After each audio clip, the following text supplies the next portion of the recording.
Alhamdulillah, alhamdulillahilladzi an'ama bi ni'matil iman wal islam wa aqama lisana bi afsal kalam. Asyhadu an la ilaha illallah rahman wa asyhadu anna sayyidana habibina Muhammadan abduhu wa rasuluhu kiram. Allahumma shalli wa sallim wa barik ala sayyidina Muhammad wa ala alihi wa sahbihi wa man tabi'ahum bi ihsan ila yaumiddin. Amma ba'd.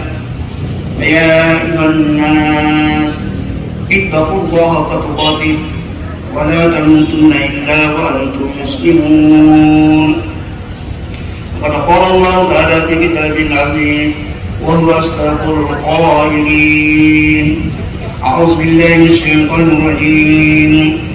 Ya ayyuhallazina amanu taqullaha wa qulu qawlan sadida. Wa qala ma yalfidu min qawlin illa ladayhi raqibun 'atid. Shadaqallahul azim. Hadirin sidang jamaah Jumat yang berbahagia, mari kita senantiasa memanjatkan syukur kehadirat Allah Subhanahu wa taala, di mana pada hari ini 1 Oktober 2021 yang merupakan penghujung dari bulan Sabar, kita masih diberi nikmat kesehatan, nikmat kesempatan, sehingga insya Allah kita menunaikan ibadah kita yang merupakan ibadah pekanan yang seharusnya dilakukan oleh setiap insan muslim yang bermukim. Sekalipun bagi saudara-saudaraku yang musafir, bukan berarti tidak boleh melakukan salat iman, jauh lebih baik. Tapi kalau tidak punya kesempatan, itu merupakan dari dispensasi yang diberikan oleh ajaran agama kita. Hadirin sidang jemaah Jumat yang berbahagia, alhamdulillah di hari ini seperti yang disampaikan oleh panitia bahwa pandemi COVID masih ada, tetapi khusus untuk Makassar 1 minggu lalu sudah dinyatakan bahwa sudah level 2. Bahkan mungkin saudara-saudara aku mendengarkan di TV One tadi pagi bahwa untuk warga kota Jakarta sudah dihimbau untuk merapatkan saf ketika melaksanakan ibadah, tetapi tetap memakai masker. Tapi di luar dari itu, dari DKI, pihak MUI harus konsultasi dengan tim COVID di daerah masing-masing. Artinya DKI Jakarta sudah jauh lebih maju ketimbang di daerah-daerah lain.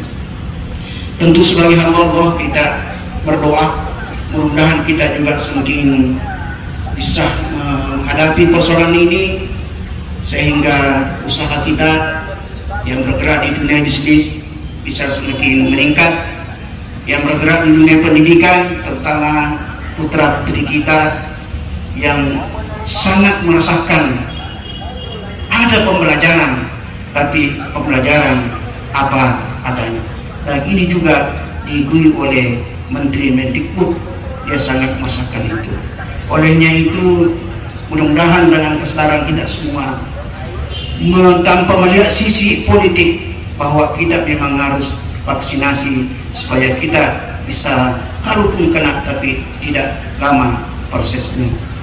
Hadirin sidang jemaah Jumat yang berbahagia, melalui kesempatan yang berbahagia ini, saya selaku khatib sekedar ingin merefresh, mendengarkan ingatan kita kembali bahwa bertutur kata itu adalah sesuatu keniscayaan, adalah sebuah keniscayaan yang harus dimiliki oleh setiap insan manusia. Bahkan di Indonesia sudah diatur sedemikian rupa, sudah ada undang-undangnya, ya, tentang informasi dan teknologi. Hanya dengan bertutur kata yang membuat ketersinggungan orang bisa dipidanakan. Hanya dengan ucapan-ucapan yang menurut yang menulis menurut yang mengucapkan itu adalah omongan biasa, tapi mereka yang menganggap suatu ungkapan yang bisa menyebabkan rasa sakit hati sehingga berujung pada persoalan hukum.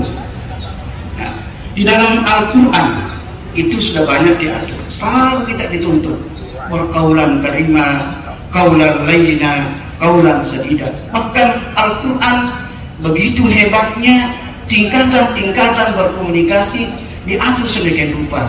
Kapan kita kaulan karimah? Ya ketika berkomunikasi dengan orang tua. Kalau dengan teman sejawat, ya kata-kata yang tidak menyinggung perasaan. Sampai ada 5 tingkatan-tingkatan komunikasi dalam Al-Quran. Begitu pentingnya yang namanya komunikasi, sehingga tidak membuat terjadi ketersinggungan antara kita dengan yang lain. Hadirin sidang jemaat Jumat yang dirahmati oleh Allah Subhanahu wa taala. Imam Al-Ghazali dalam bukunya Bidayatul Hidayah dia mengungkapkan bahwa lidah yang kami miliki, lidah yang diberikan rahmat oleh Allah Subhanahu wa taala itu ada 4 hal diciptakannya. Jadi tujuan lidah diciptakan sebagai alat komunikasi itu paling tidak ada 4 menurut Imam Al-Ghazali dalam bukunya Bidayatul Hidayah. Yaitu pertama, tugasnya lidah adalah memperbanyak zikir. Ya, memperbanyak zikir. Kemudian yang kedua, membaca Al-Quran. Banyak-banyak membaca Al-Quran, tadarus Al-Quran. Dan yang ketiga adalah bagaimana lidah itu yang kita miliki adalah memberikan petunjuk kepada sesama manusia dan sesama umat Islam supaya kita tidak tersesat. Dan kemudian menurut Al-Ghazali yang keempat adalah menyampaikan apa yang menjadi kebutuhan dunia untuk keselamatan akhirat. Hadirin sidang jemaah Jumat yang berbahagia. Yang pertama kita mencoba bersama membahas dengan tetap memperhitungkan waktu. Yang pertama, sebagaimana tadi disebutkan dalam Bidayatul Hidayah, adalah memperbanyak zikir. Kita sebagai umat Islam sudah tidak lafin namanya zikir. Apa itu zikir? Yaitu mengingat kepada Allah Subhanahu wa taala. Dan kapan kita berzikir? Dalam Al-Quran disebutkan dalam surah Al-Ahzab, wasabbihuhu bukratan wa asila. Dan hendaklah kita senantiasa bertasbih kepada Allah, yaitu pada setiap bukrah, pagi-pagi dan siang. Jadi kapan saja. Dan apa yang harus kita ungkapkan dalam kata-kata zikir itu? Kalau dalam bukunya Al-Ghazali itu sampai ada 5 macam zikir. Tapi pada hari ini saya hanya sampaikan pada tidak ada 4. Yang pertama adalah beristighfar. Banyak-banyak kita diminta untuk berzikir dengan mengucapkan kalimat istighfar. Astaghfirullahaladzim. Kalau mau yang panjang, astaghfirullahaladzim allazi la ilaha illa huwal qayyum wa atubu ilaih. Bahkan ada satu riwayat sebagaimana diriwayatkan oleh Ibnu Hajar Al-Asqalani dalam bukunya Fathul Bari yang dikutip dari salah seorang ulama besar namanya Hasan Basri. Begitu bagaimana besarnya itu manfaat istighfar. Diriwayatkan dalam buku itu dikatakan bahwa suatu ketika ada 4 golongan, atau kelak dikatakan ada 4 kelompok yang pernah menghadap kepada Imam Hasan Al-Basri. Dia katakan, wahai yang mulia, wahai ya Syekh, kami ini sudah lama suami istri, tapi tidak sama sekali kami belum mendapatkan kurnia seorang anak yang dititipkan kepada kami. Imam Hasan Al-Basri pun menjawab, kalau begitu perbanyaklah istighfar. Begitu ya Syekh, ya begitu, pamit. Kemudian tidak lama kemudian datang lagi rombongan menghadap. Oh ya Syekh, di kampung kami terjadi paceklik. Apa yang kami lakukan? Ya silakan perbanyak istighfar. Ya. Ada lagi yang datang, ya sih kami ini, waduh, sudah tidak lama hujan. Karena beda ternyata ada daerah yang banyak hujannya tapi tidak pecah-kelip. Tapi ada yang memang hujan tapi tetap juga banjir. Ini tidak hujan, artinya musim kemarau. Tapi saya juga mintakan perbanyak melakukan istighfar. Sampai juga yang lainnya hanya satu kalimat dikatakan perbanyak istighfar. Alhasil singkatnya dikatakan suatu tidak disangka keempat golongan ini bertemu. Kamu dari mana? Kami ini baru tadi menghadap sama Syekh Hasan Al-Basri. Ini salah seorang ulama tabi'in. Atau menghadap dengan persoalan yang kami bawa. Dan kami diminta untuk memperbanyak istighfar.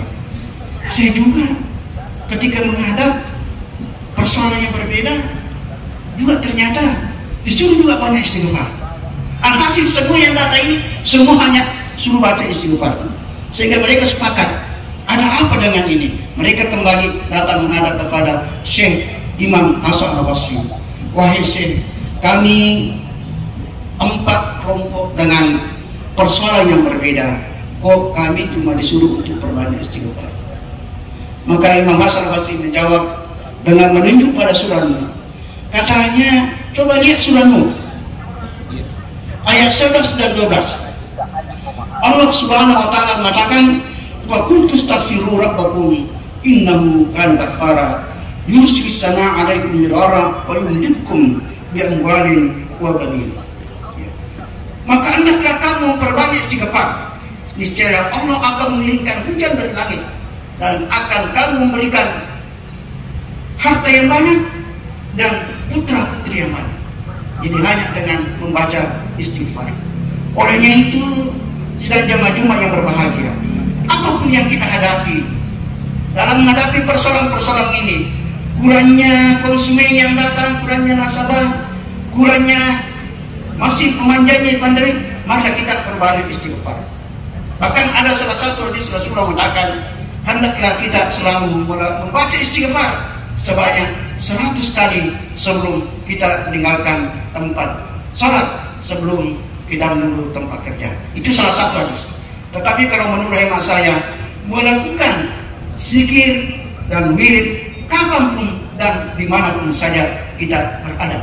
Karena sebagaimana tadi firman Allah Subhanahu wa taala yang mengatakan wasabbihu bukratan wa asila. Hadirin sidang jamaah Jumat yang berbahagia.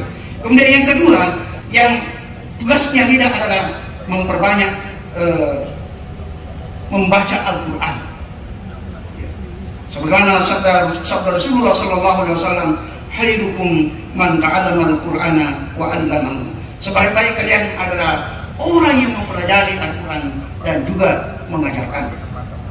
Saya yakin membaca Al-Quran sekalipun juga disambil sebagai pedoman hidup kita bagi umat Islam, dia juga merupakan hudan linnas wa bayyinat, petunjuk bagi kita semua, termasuk bagi umat manusia. Jadi Al-Quran bukan saja petunjuk bagi umat Islam, akan tetapi petunjuk juga bagi umat manusia. Makanya jangan heran kalau banyak orang-orang lain selain dari kita banyak mengamalkan, mengimplementasikan nilai-nilai yang terdapat di dalam Al-Quran. Kemudian yang ketiga adalah hendaknya lidah yang tidak memiliki ini banyak saling memberikan petunjuk kepada sesama manusia. Sebagaimana firman Allah Subhanahu wa taala dalam surah Al-Asr, "Innal insana lafi khusr illa allazina amanu wa 'amilus sholihati wa tawassaw bil haqq wa tawassaw bis sabr." Ya, bahwa hendaknya manusia itu sebagai manusia yang beriman hendaklah senantiasa beraktivitas, banyak aktivitas, tidak berpangku tidak pesimis menghadapi persoalan-persoalan yang dihadapi. Akan tetapi juga harus bagaimana memberikan pandangan, nasihat-nasihat terhadap saudara-saudara kita ketika menghadapi persoalan-persoalan yang sangat rumit dihadapinya, termasuk saling memberikan nasihat dalam hal kesabaran. Dan kemudian yang terakhir, tugas lidah yang diberikan adalah menyampaikan kebenaran. Apa yang harus kita lakukan? Sebagaimana kita tahu bahwa kondisi sekarang kita ini banyak saudara-saudara kita yang di PHK. Olehnya itu kepada bapak-bapak yang lainnya mempunyai peluang kerja yang banyak, berikanlah juga kesempatan kepada mereka, termasuk apakah memberikan lapangan kerja ataukah menyisihkan sebagian harta apa yang tidak kuasai. Karena memang dalam konsep agama Islam, pada setiap harta yang tidak kuasai ada haknya orang lain. Wa fi amwalihim haqqul lis-sa'il wal mahrum. Pada harta kalian ada haknya orang-orang yang ada sekitar kita. Apakah mereka datang minta ataukah mereka secara pasif hanya menunggu saja. Itulah kewajiban kita sebagai umat Islam. Itulah indahnya kehidupan kalau kita mengamalkan nilai-nilai agama Islam. Demikianlah khutbah yang sampai saya sampaikan. Mudah-mudahan ada manfaatnya bagi kita semua. Barakallahu li wa lakum fil Qur'anil azim wa nafa'ni bima fihi minal ayati was-zikril hakim. Aqulu qouli hadza wa astaghfiru innahu wal ghafurur rahim.